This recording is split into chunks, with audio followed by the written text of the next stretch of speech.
Hello and welcome to Cities of the Imagination Part 2. This is all about making an imaginary city as a maker city, meaning that it'll be in real life, it'll be using 3D printing, I'm going to be using laser cutting, I'm going to be using electronics, I'm going to be using lots of things that you can find in Makerspaces or FabLabs or even in your home if you've got access to 3D printers and stuff. So we're going to have some good fun here.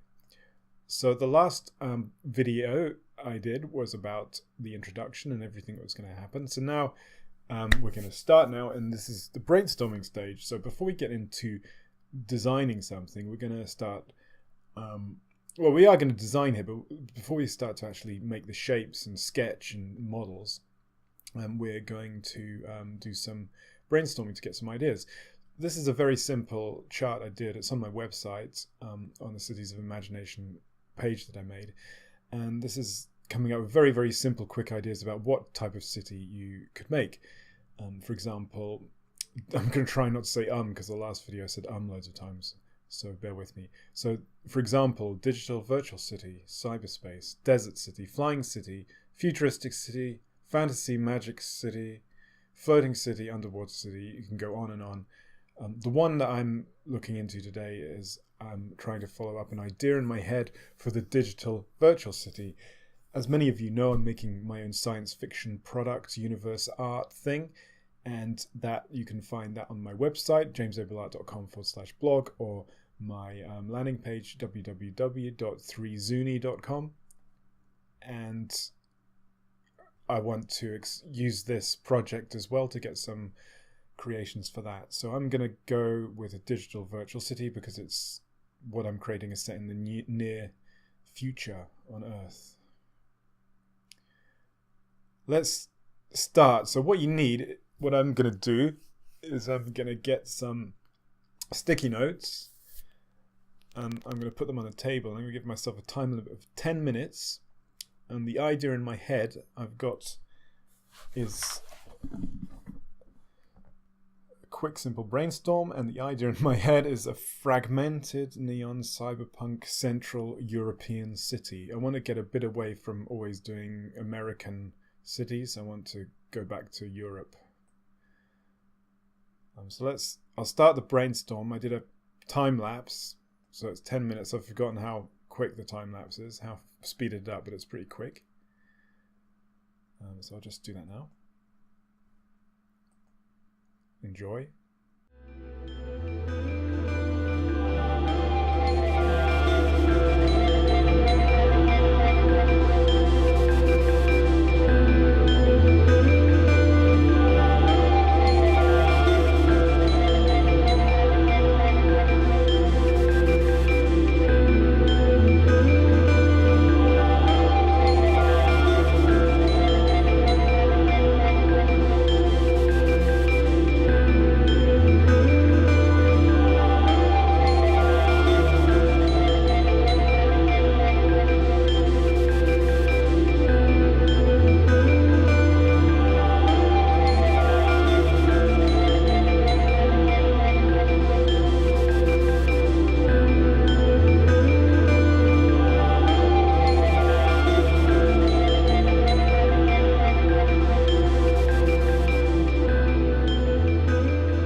Okay, so looking at all the notes, they got a bit scrappy, and also I put them in a drawer so the notes all curled up. So what I did is I made this ideas sheet from the notes, the main ideas from the brainstorm. So brainstorming is very creative, and it's not really visual, it's more words, but I find it comes up with some really good ideas that takes you out of the box, as it were. That's a terrible expression, isn't it? It takes you out of your way of thinking, that you're set in your ways. It makes you expand, it makes you look at new things. So futuristic, that's going to be a word in the city, isn't it? Fragmented, Berlin-esque, and I've put here not Blade Runner. Reason why I don't always want to do futuristic things and always think of Blade Runner, because there's so much more out there, especially when you're influenced by European cities like Berlin, London. I was in Berlin a few years ago, around Christmas time. I got a really bad trapped nerve, so I wasn't having such a good time, that and other things, and I couldn't walk, so I had to go back to the UK at the time. I was sort of doing sort of backpacking in Europe. I had to go back to the UK, which is kind of bad, and everything was fragmented, so it was a bit appropriate that in this city that is being fragmented through history, through initially World War II, really, when the Germans were defeated, and then after that the fragmentation of the city between East and West. Very strange, isn't it, how Berlin was contained in the what we called the, be careful to get it right, what we called the Warsaw Pact countries, and no one could leave, but part of the city was in the west, so the West Berlin was in the west, and you could escape you could get access to the rest of the west by a road from Berlin to what was then West Germany.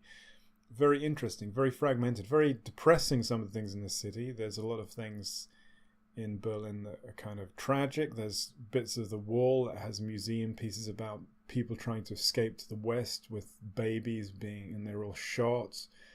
And then after that, post World War II, but after that, during this Cold War, Berlin was very artistic. A lot of artistic people went to live there. It was very cheap. I think David Bowie, Iggy Pop, they went there after when they were trying to recover from America. I think David Bowie was trying to get away from America and the addictions in America, I think. I don't know if it worked out for them. Perhaps they found new things in Berlin. It seemed very bohemian at the time, according to things. And anyway, so I'm kind of meandering here, but so what I'm trying to do is get away from that thing. Futuristic city, let's think of Blade Runner. Let's try and expand it and make sort of more of a European feel to it. So after that, I found photo references from the Brainstorm on the Creative Commons. And obviously you can use your own photos and go out and take photos as well. Unfortunately, I'm in a rural area, so I can't go out to my local cool European city, be it Berlin, Warsaw, London even, and then get some, or Glasgow, and get some cool photographs. So I have to rely on the internet at the moment. So this is a sort of big map of America with the light maps, speaking as it's Europe, but going back to America. But, I like the blue and the yellow. And in keeping in mind, this is a maker city, so I'm going to make a real object here as a kind of sculptural VFX piece. But at the same time, it's going to be part of my 3Z universe and I'm going to photograph it as a flat piece of artwork as well. So there's people on the streets, or people on streets.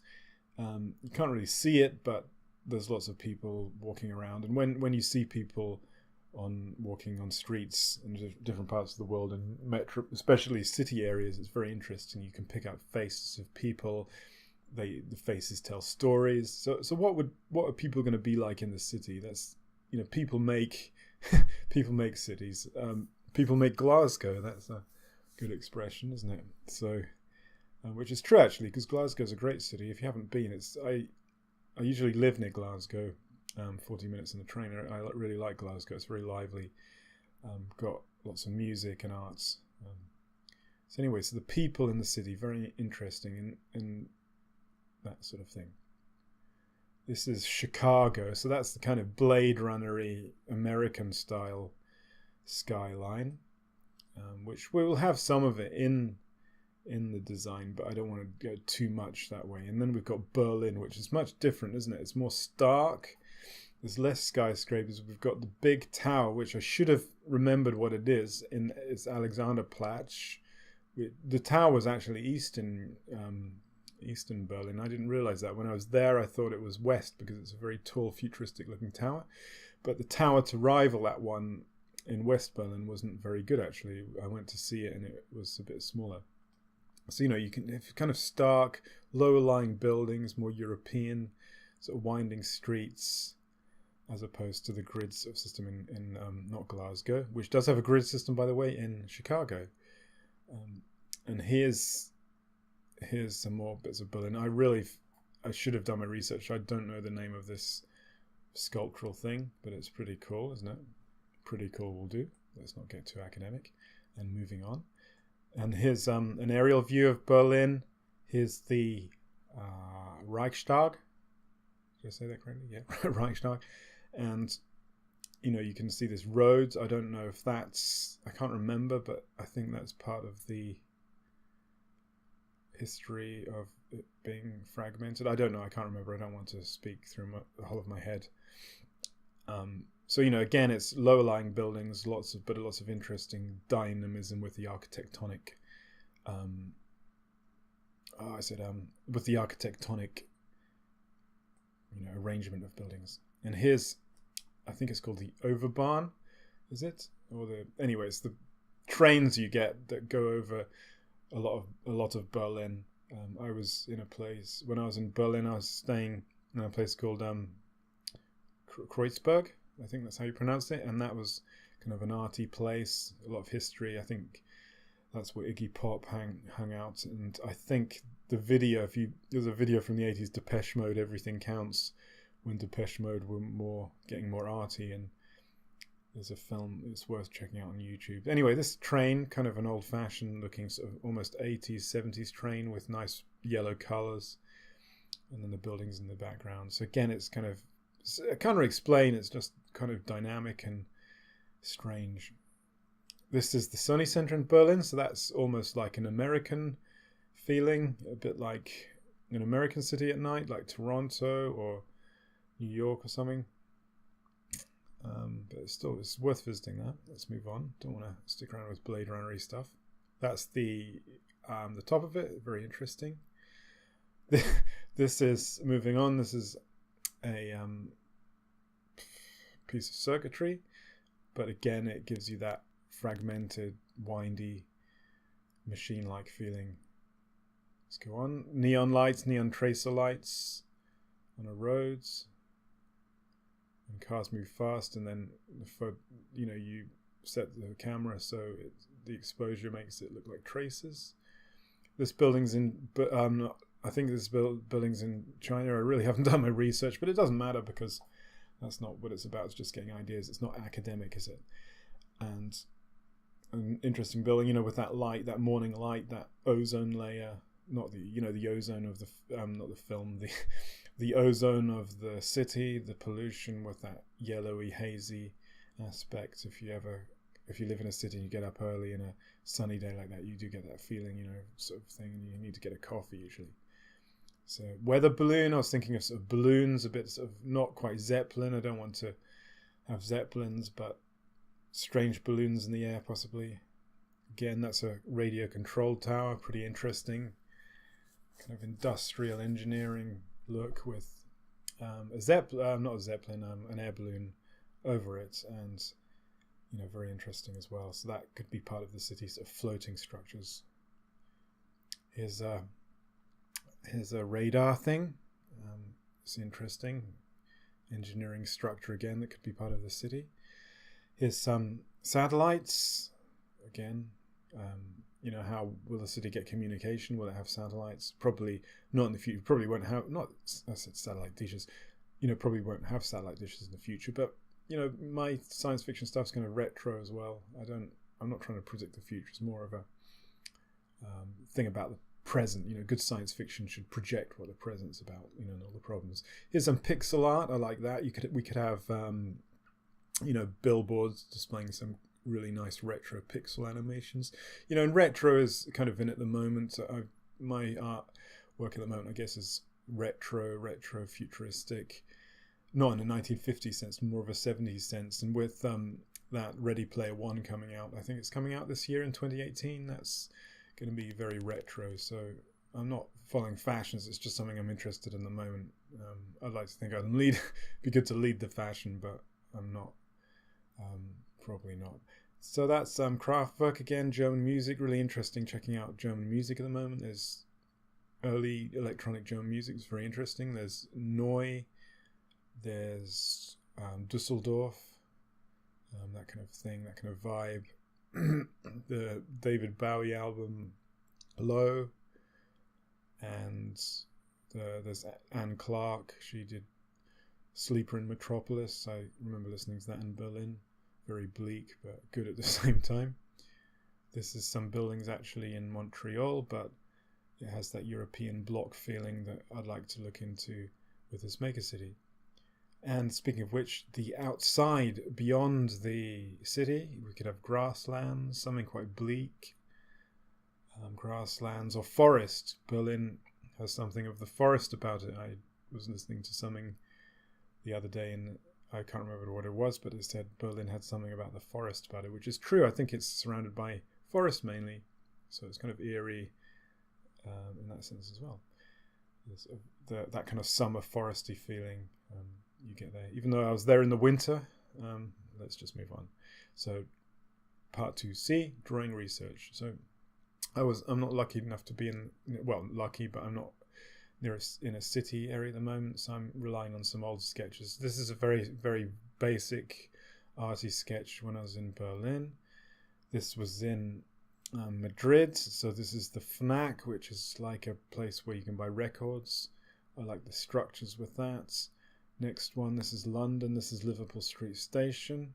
Again, fragmented structures. Most people really like this drawing, but someone, I think it was on, I've forgotten the thing now, but they didn't like it. They said it was rubbish. So good to have different opinions on things, isn't it? This is Trafalgar Square, again, that fragmented thing with the people doing their own, living their lives with the life and the movements. Here's Berlin. Berlin doesn't have 4 towers, but it was just a sort of sketch I did where I wanted to repeat the towers, looking at the structure in different ways. This is the Geodesic Dome in Montreal, part of Expo 67, Buckminster Fuller.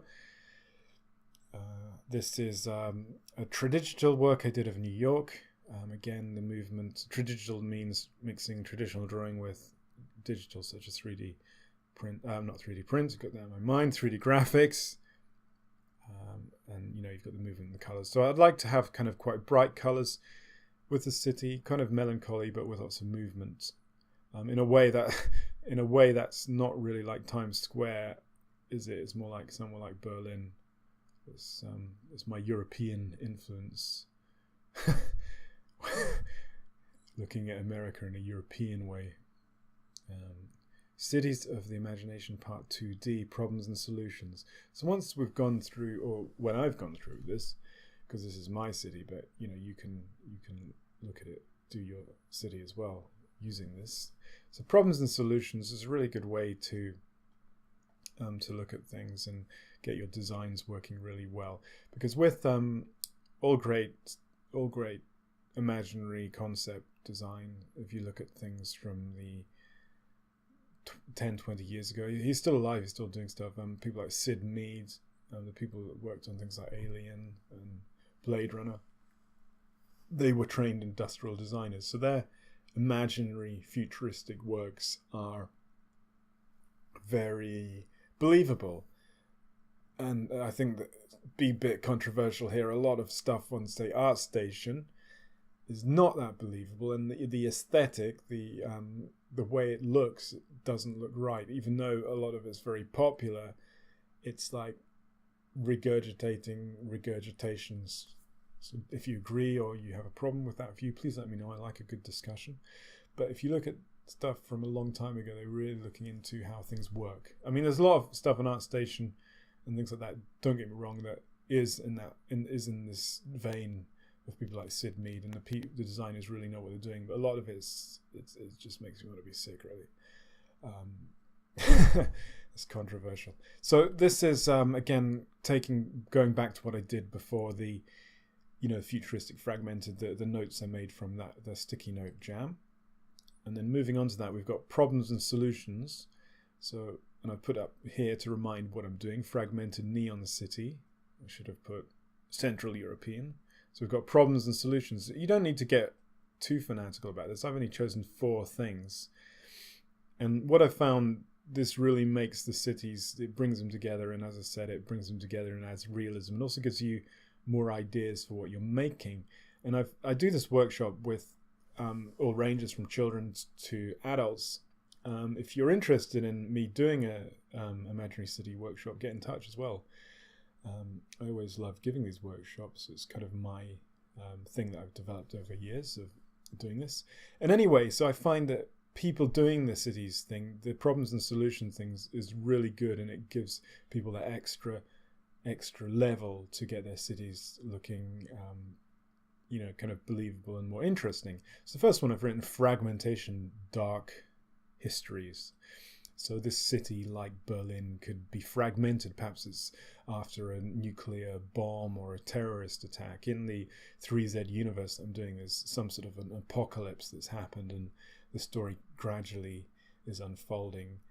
If you check out my blog, jamesabelart.com/blog. So I've got fragmentation, dark histories, problems, and then solutions, transport, internet communication hubs, meditation pods, written psych, and then memory wipes. So perhaps people have had such a bad memory, they live every day, they get their memory wiped in a sort of meditation pod, so that they can just be good citizens. Perhaps there's a sort of an almost dystopian element to the city.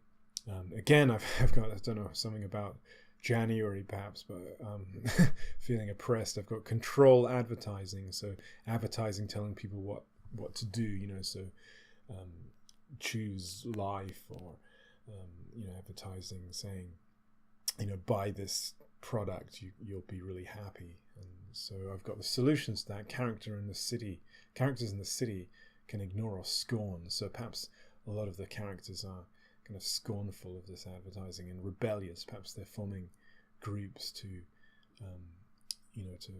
rebel and cause acts of bad things, or and then we've got the third part, energy for neon lights. So there's a lot of neon in the city idea I've got. So immediately, this is a really good one actually, because this made I've already got a kind of idea what I want to do, but I don't want to stick to that. So in the next section, when I develop it, I'm going to try and explode the idea.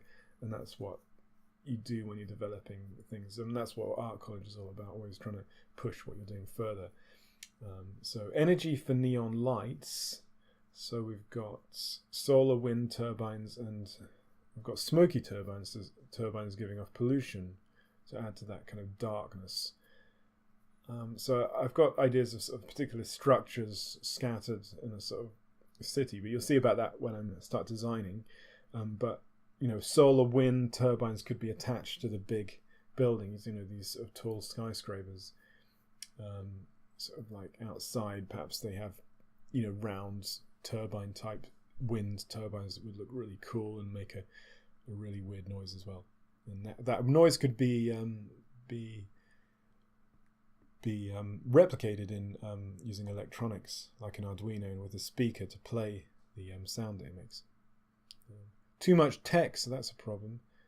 As a solution, token parklands or space between grasslands, such as the parks and the forest around Berlin.